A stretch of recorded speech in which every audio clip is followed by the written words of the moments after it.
Hello guys, peace of the Lord Jesus Christ, and welcome to part 2 of Sara Fazee's response to me on my channel comments. Here's what she says. I'm starting right at the top here. God sent revelation on the earth among those don't know the existence of God, a prophet, a messenger of God in every age, and those understand God's message, worship one God, are on the right path, and God sends revelation. The last revelation was 1400 years ago by the last messenger of Muhammad, peace be upon him, and those follow this will have heaven. Simple. Okay, seems good. Let's read exactly a little more in depth of what she says. She says that all of these messengers God sent taught to worship one God. Okay, I agree. All of God's prophets, taught to worship one God. Well, that's not exactly true. First off, Abraham was a pagan worshiper according to the Quran, and said that the stars and the moon, that this was Allah, and that was Allah. So he didn't teach one God. But let's see if your God Allah is a successful God or a failure God. According to Islam, God sent 124,000 prophets into the world. All of their books and messages got corrupted, except one, Muhammad, and that's why he's the last prophet. If I had a doctor who sent 124,000 who did 124,000 surgeries, and all of his patients died except one, would you want this doctor to do surgery on you? Would you want to learn from this doctor? No, he is a failure, just as your God Allah is a failure in what he did. Now, you also said something that is kind of funny. You said that Muhammad is the last messenger. Well, this is quite simply a lie, because according to Islam, Jesus is still alive today. Have you ever heard of a man, you want to say he's just a man, that is 2,000 years old, and that is going to return and fight the Antichrist? Which brings to mind another question. Why is it that the enemy of God and the enemy of mankind is the Antichrist and not the anti-Allah? Simply because when Muhammad said that Jesus would do this, he had no idea what he was saying, and he was a fool. And continuing on, Jesus is going to return and still do the will of God, and still be a prophet and send people on the right path and fight in the army of Islam according to Muslim beliefs. So he is the last messenger, not Muhammad. And do you see how Muslims love to elevate their Muhammad way better than Jesus, even though clearly the Quran states that Jesus was sinless and that Muhammad did do sin, that Jesus could even raise the dead to life, and Muhammad could not do any miracles, according to the Quran. According to the Quran, Muhammad could not tell the future, and it seems neither could Allah, because he made it appear as though Jesus was on the cross, as 4 verse 157 says. Yet, didn't he know by doing that it was him who caused Christianity to start? But Jesus knew the future.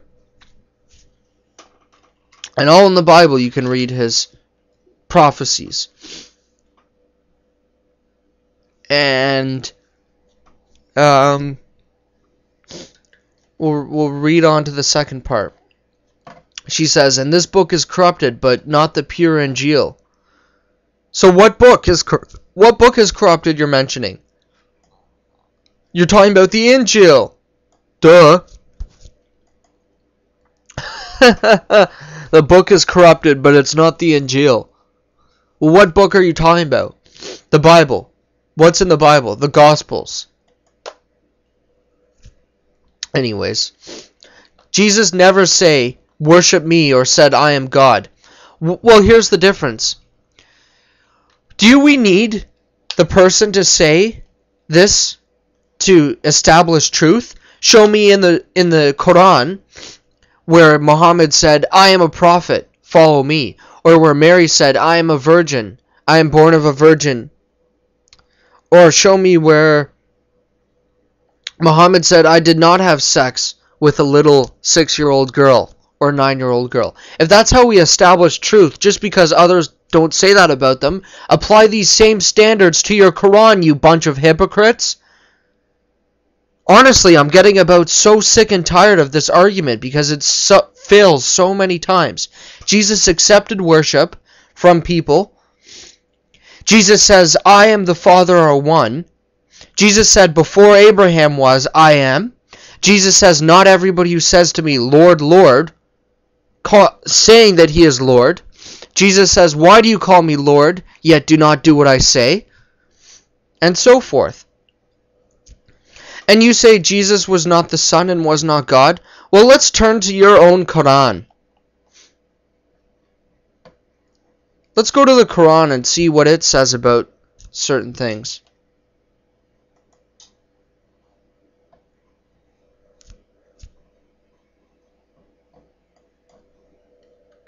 Here we go. We're at alislam.com. This is not a Christian website, and it's not made by Christians.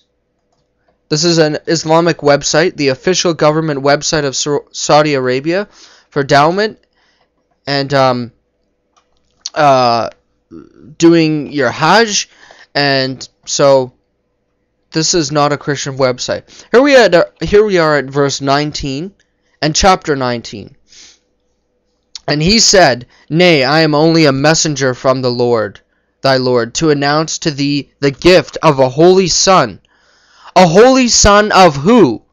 Of Mary? Then you're saying Mary is holy. According to Islam, only God is holy. But now we see that Jesus is holy.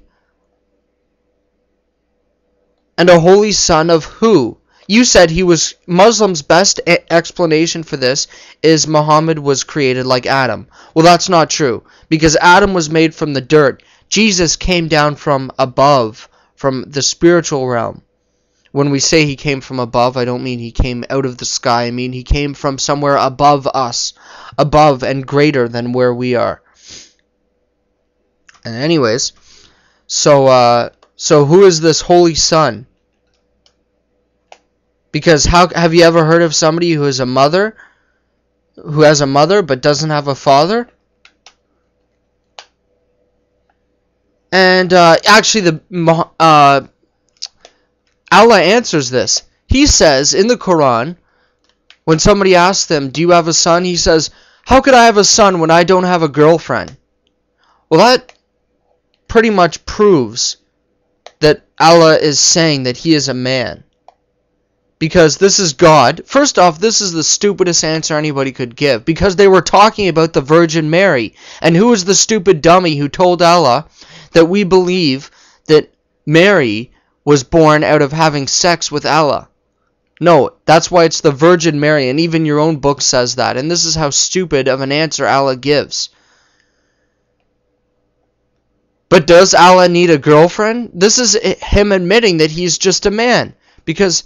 how does he need a girlfriend to have a son? We're talking about God here.